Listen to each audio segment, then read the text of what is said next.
In the previous video, we learned about similarity of triangles.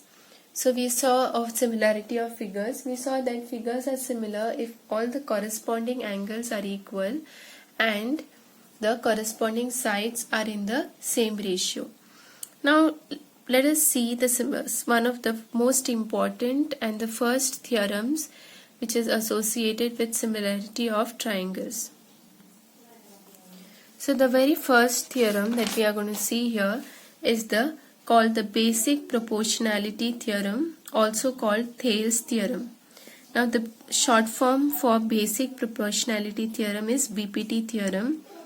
Now in the examples that I solve here, I will use BPT short form, but when you're writing for exams, when you're giving the reasons for the steps that you take, don't write BPT but write the full form. Either write Thales theorem or basic proportionality theorem. It's called Thales theorem because it was given by the mathematician Thales.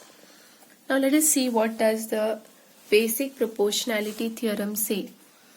The basic proportionality theorem says if a line is drawn parallel to one side of a triangle to intersect the other two sides in distinct points, then the other two sides are divided in the same ratio. So what it says is that you have a triangle here ABC, and in this triangle you have drawn the line DE which is parallel to one of the sides. So the line DE is drawn parallel to BC. Okay, so what is given to you? You are given triangle ABC in which line DE is drawn parallel to side BC and it intersects the other two sides at two distinct points. Which are they? It intersects AB at point D and AC at point E. So it intersects AB and AC at points D and E respectively. Now what you have to prove here, this is given to you. You have to prove that the other two sides are divided in the same ratio. Means AD upon DB is equal to AE upon EC. So the theorem says that if you have a triangle ABC or any other triangle and you draw a line which is parallel to one of the sides such that this line intersects the other two sides at two distinct points, then the two sides are divided in the same ratio, that is AD upon DB is equal to AE upon AC. Now let us see how this is proved. Now in order to prove this, we are going to make two important constructions here. One is we are going to join BE, okay, and also join CD. Next we are going to draw a line DM which is perpendicular to side AC and and EN which is perpendicular to side AD. Okay, this is D. Okay, you can take it as AB because this is the entire side. So you have DM which is perpendicular to AC and EN which is drawn perpendicular to AB. Now, what is area of triangle ADE? If you take triangle ADE, okay, you know area of triangle ADE is half base into height. So if I take this as my base and this as my height, then area of triangle ADE will be equal to half of AD multiplied by EN. Okay, so area of triangle ADE is half AD multiplied by EN.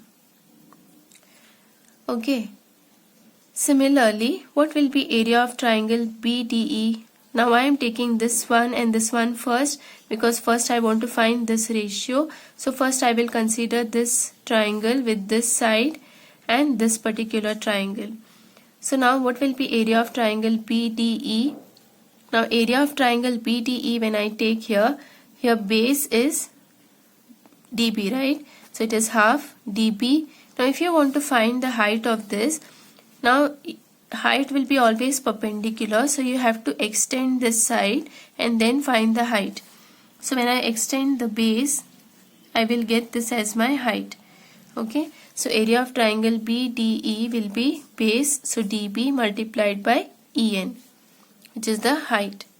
Okay, so now I want AD upon DB, so I will take the ratio of areas.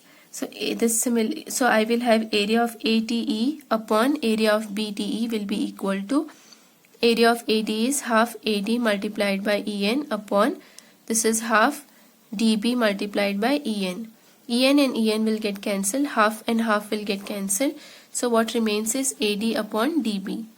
So area of triangle ADE upon area of triangle BDE is AD upon DB. Let us number this equation as 1. So now I got AD and DB. Similarly, I have to get these two sides. So which triangles I will take? Again, I will take this triangle with this as my base and this as my height. The other triangle will be this triangle. So we have here, okay. Next triangle is again I am taking ADE as my triangle. Okay. Now your base is AE and height is EN. So area of triangle ADE is half AE multiplied by D. Yes, now this is the height. That time I took this as my height. So now it is DM. So it is AE multiplied by DM.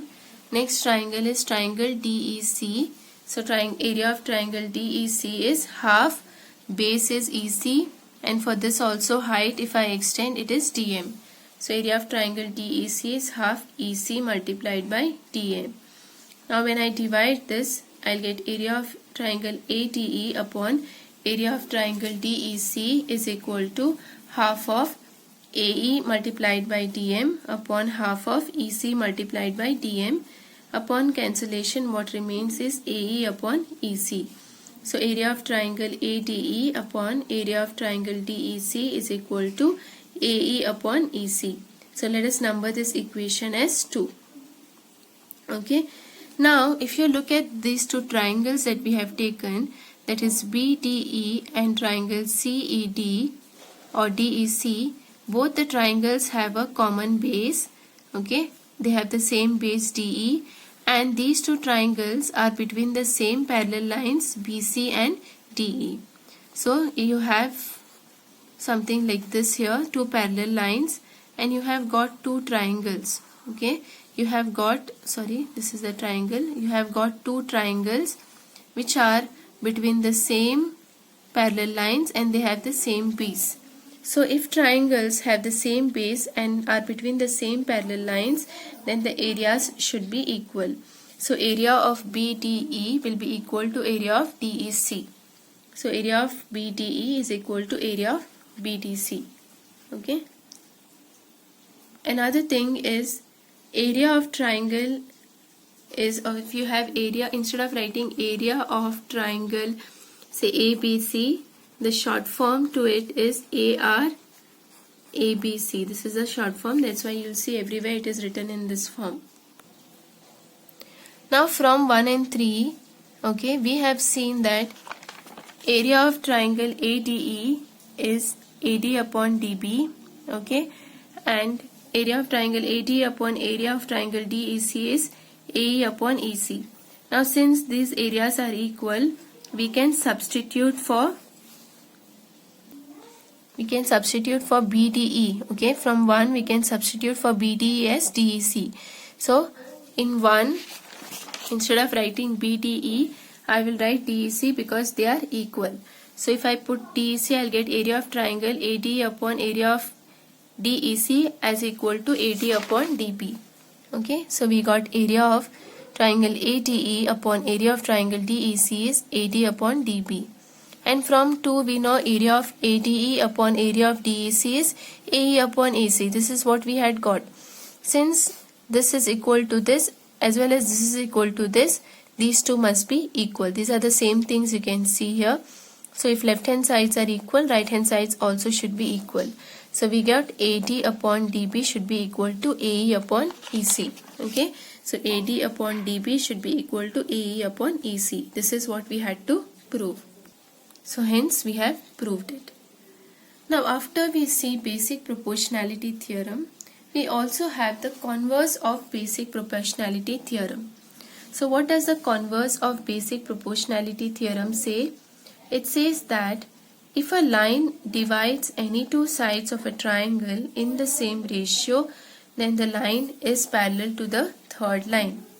In the previous or in the basic proportionality theorem, it was given that if you draw a line which is parallel to the third line, okay, then the other two sides are divided in the same ratio. Now here it is given that the line which is drawn, okay, it is drawn in such a way that it divides the two sides in the same ratio. Then this line has to be parallel to this line. This is what you have to prove. So let us see. Given that triangle ABC, okay, you are given the triangle ABC and DE is a line such that AD upon DB is equal to AE upon EC. What we have to prove here? We have to prove that DE is parallel to BC. Now to prove this, let us assume that DE is not parallel to BC. Okay, let us assume that DE is not parallel to BC. So you have a line DE, okay, this is DE which is not parallel to BC. So what we will do here is, we will draw a line, okay, DE dash, okay, DE is a line which is not parallel to BC. So we will draw a line DE dash which is parallel to BC. So draw a line DE dash which is parallel to BC. Now this line is parallel to BC, then by basic proportionality theorem, you know, AD upon DB should be equal to AE dash upon E dash C. Okay, by basic proportionality theorem, AD upon DB should be equal to AE dash upon E dash C. Okay, but we know that AE upon, what we know is AD upon DB is AE upon EC. We already know AD upon DB is AE upon EC given to you. So let us substitute that. So in place of AD upon DB, I will put AE upon EC. So AE upon EC will be equal to AE dash upon E dash C. Why? Because AD upon DB is AE upon EC. Now let us add 1 on both the sides. So if I add 1 on both the sides, I'll get AE upon EC plus 1 is equal to AE dash upon E dash C plus 1. Okay, so we have here AE plus 1 after taking LCM. AE plus EC upon EC is equal to AE dash plus E dash C upon E dash C. Now if you look at the figure here, what is AE plus EC? AE plus EC will give you the entire side AC. So this is AC upon EC. Similarly, AE dash plus E dash C is also AC, right? So AE dash plus E dash C is also equal to AC. So we have here AC upon E dash C. So you can see AC and AC can be cancelled here. So on cancelling you get EC equal to E dash C, means EC is the same as E dash C. So it means what? E and E dash are equal, right? So E dash must coincide with one another. So if E and E dash are same, then we know DE is parallel to BC. So in place of, we had taken DE dash is as parallel to BC. Since E and E dash are same, instead of E dash we can have here E. So since E and E dash are coincide each other, DE is parallel to BC. So hence we have proved the converse of BPT. So these are the two most important theorems whose proofs you must also know. And based on these theorems, we also have some problems which can be solved.